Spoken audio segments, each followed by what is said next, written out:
À 10, 12 et 15 ans, une chose n'a pas changé, sa dévotion envers grand-mère Dolly, comme il appelait Dorothy. Jimmy est devenu un garçon admirable, un brillant étudiant et un athlète doué, en route pour devenir un homme que ses parents auraient été fiers d'avoir. Puis, Jimmy a terminé le lycée et l'université. Pourtant, quand grand-mère Dolly a examiné les documents fournis par les universités auxquelles Jimmy avait postulé, elle a pâli. Même avec une bourse, les frais étaient exorbitants. Mais Jimmy avait été accepté à Yale avec une bourse partielle pour le sport, et Dorothy était déterminée à ce qu'il y aille.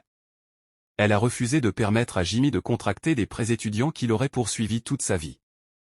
Alors, elle a puisé dans sa pension, ses économies et a emprunté de l'argent à la banque. Au moment où Jimmy a obtenu son diplôme magna cum laude, Dorothy était ruinée.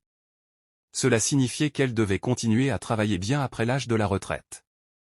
Ses amis partaient en Europe ou en Asie et faisaient des croisières autour du monde, mais pas Dorothy. Pourtant, elle n'avait aucun regret. Elle avait son beau garçon, mais il n'était plus un garçon. Jimmy avait maintenant 29 ans, un avocat à succès associé à un prestigieux cabinet d'avocats, en passe de devenir associé. Jimmy et grand-mère étaient aussi proches que jamais, et chaque dimanche, ils venaient dîner chez Dorothy. À l'approche de son 75e anniversaire, Dorothy réalisa qu'elle ne pouvait plus suivre les paiements de ses prêts. Elle devrait déclarer faillite, ce qui signifiait qu'elle risquait de perdre sa maison. Elle cacha sa situation à Jimmy, ne voulant pas qu'il sache ce que son succès lui avait coûté. Elle décida d'avoir une dernière célébration chez elle, la maison où elle avait vécu avec son mari et vu son fils grandir. Elle invita Jimmy et sa petite amie Rita pour son dîner d'anniversaire. Elle fut surprise lorsque Jimmy arriva seul, portant un bouquet de roses pour elle. « Où est Rita, chérie ?» demanda-t-elle, surprise. « Une surprise » répondit Jimmy en haussant les épaules. « Nous avons rompu » expliqua-t-il. Dorothy se sentit désolée pour lui et l'emmena à la salle à manger où elle lui avait préparé tous ses plats préférés et un énorme gâteau au velours rouge. « C'est ton anniversaire, pas le mien » plaisanta Jimmy. « Quand je te gâte, je me fais plaisir » répondit Dorothy en lui servant des délicieuses pommes de terre rôties. Au Mexique pour pêcher, Jimmy attendait. « Ça sonne bien, quand partez-vous » demanda-t-il. « Dans 2 mois, du 2 au 9, » répondit Marc.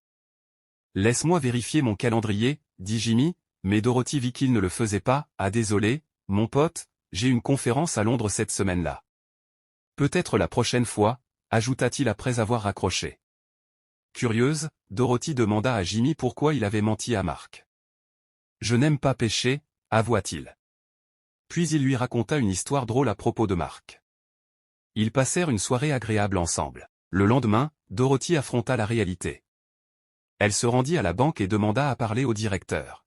« Monsieur Darrell, dit-elle calmement, je suis à court d'argent et je ne pourrai pas rembourser mes prêts ce mois-ci. » Le directeur examina rapidement le dossier de Dorothy sur son ordinateur, fronçant les sourcils. « Je crains qu'il y ait une erreur, Madame Perkins. Vos prêts ont été remboursés hier et votre compte bancaire affiche un solde de 110 000. »« C'est impossible » s'écria Dorothy. « Je devais plus de 200 000. »« Oui, vous aviez raison » concéda le directeur. « Mais comme je l'ai expliqué, votre dette a été effacée. » Puis Dorothy réalisa qui avait payé les prêts et déposé l'argent sur son compte. C'était Jimmy. C'est pourquoi sa petite amie le trouvait radin, c'est pourquoi il avait refusé de rejoindre ses amis pour des vacances coûteuses au Mexique. Il avait économisé pour rembourser sa dette et rendre l'argent qu'elle avait dépensé pour son éducation. Je suis allé au bureau de Jimmy et lui ai demandé ce qui n'allait pas avec grand-mère Dolly. Tout va bien, Jimmy a dû apprendre.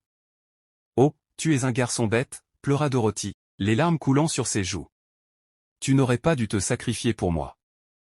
Jimmy l'a serré dans ses bras et a dit, le sacrifice que j'ai fait, je l'ai seulement fait pour toi, comme tu l'as fait pour moi il y a longtemps. Tu m'as appris que nous mettons ceux que nous aimons en premier, et c'est ce que j'ai fait.